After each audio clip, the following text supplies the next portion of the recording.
VR is changing in the best way possible, for the most part. You've got Meta shutting down Quest Piracy platforms, new details and gameplay of Microsoft Flight Simulator on PSVR2, big studios pulling out, and at the same time, some of the craziest new tech we've seen in years starting to show up. So yeah, this week is interesting, let's get into it. Alright, this one is actually kind of wild. Meta has officially shut down one of the biggest Quest Piracy platforms out there, VR Pirates. And this wasn't some small operation either. This was a massive distribution hub for pirated Quest games, with its own tools and ecosystem that made it ridiculously easy to download and install games for free, which obviously is a huge problem for developers. Now, Meta hasn't gone into full detail about exactly how they did it, but reports say the group's infrastructure has basically been taken offline, including access to their tools and content. And if you've been around the Quest scene for a while, you'll know this has been a long time coming, because piracy on Quest has been a pretty much open secret for years, and a lot of developers have been very vocal about how much it's hurting them. So this is Meta finally stepping up and actually doing something about it. And honestly, this is a big deal, because if this sticks, it could mean a much healthier ecosystem for developers, which long-term is exactly what VR needs. But at the same time, it does raise the question of how effective this really is, because historically, when one piracy platform goes down, another one usually pops up. So the real test here isn't shutting one down, it's whether Meta actually keeps enforcing this going forward. And speaking of things that shouldn't really be possible, this is a pretty big one. We finally got a proper deep dive into Microsoft Flight Simulator 2024 running on PSVR2, along with actual gameplay footage on the PS5 Pro. And it looks really damn good. This is still the full Flight Simulator 2024 experience. We're talking real-world mapping, highly detailed aircraft, and all the systems you'd expect, but now fully playable in VR on console, which even a couple of years ago would have sounded completely unrealistic. Now, from what they've shown, the VR mode is built specifically for PSVR2, with full head tracking, motion controls, and cockpit interaction. So you're not just sitting there with a controller, you're actually reaching out and interacting with all the switches, dials, and instruments in the cockpit. And that's where this gets really interesting, because flight sims are one of those genres that just work in VR. You're already seated, you're already surrounded by controls, VR just makes it feel natural. But the big question, of course, is performance, because this is still an insanely demanding game, even on a high-end gaming PC. And while the footage on PS5 Pro looks smooth, we don't fully know yet how consistent that experience is going to be across different scenarios. But if they've actually pulled this off, this could easily become one of the most impressive VR experiences you can have on console.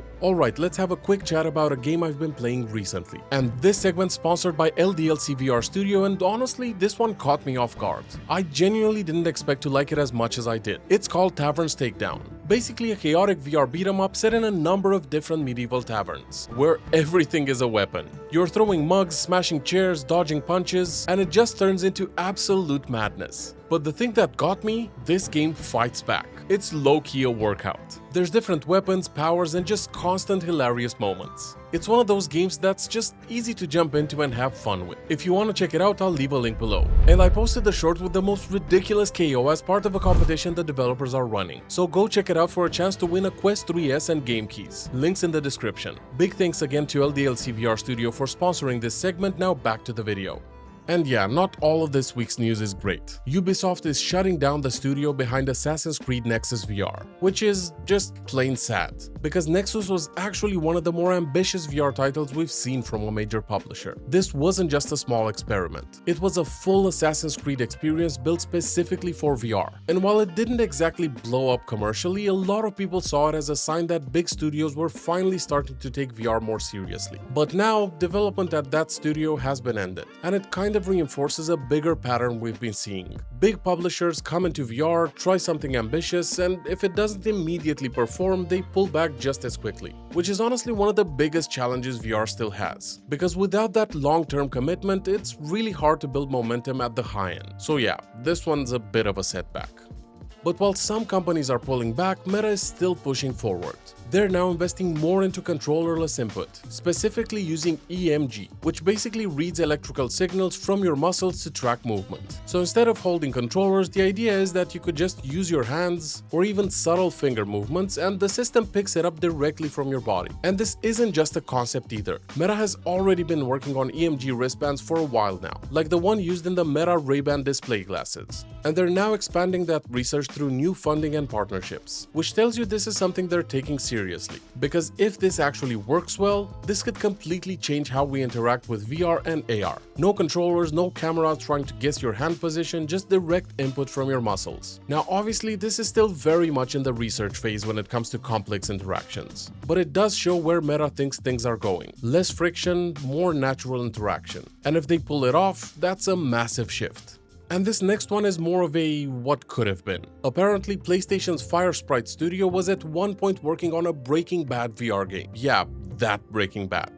Which is kind of insane to think about, because if you imagine something like that done properly, stepping into that world, interacting with characters, being part of that story, that could have been a huge moment for VR. But unfortunately, it never happened. The project was reportedly in development alongside other titles, including a new sci-fi horror game similar to Dead Space, but it ended up getting cancelled before we even saw anything official. And honestly, this is one of those stories that just makes you realize how many potentially amazing VR projects never actually make it out the door. Because behind the scenes, there's probably a lot more like this. Big ideas, big IPs that just don't survive long enough to release. Which again kind of ties back to the bigger issue. VR is still in this place where even really promising projects aren't guaranteed to make it. And yeah, this one definitely feels like a missed opportunity.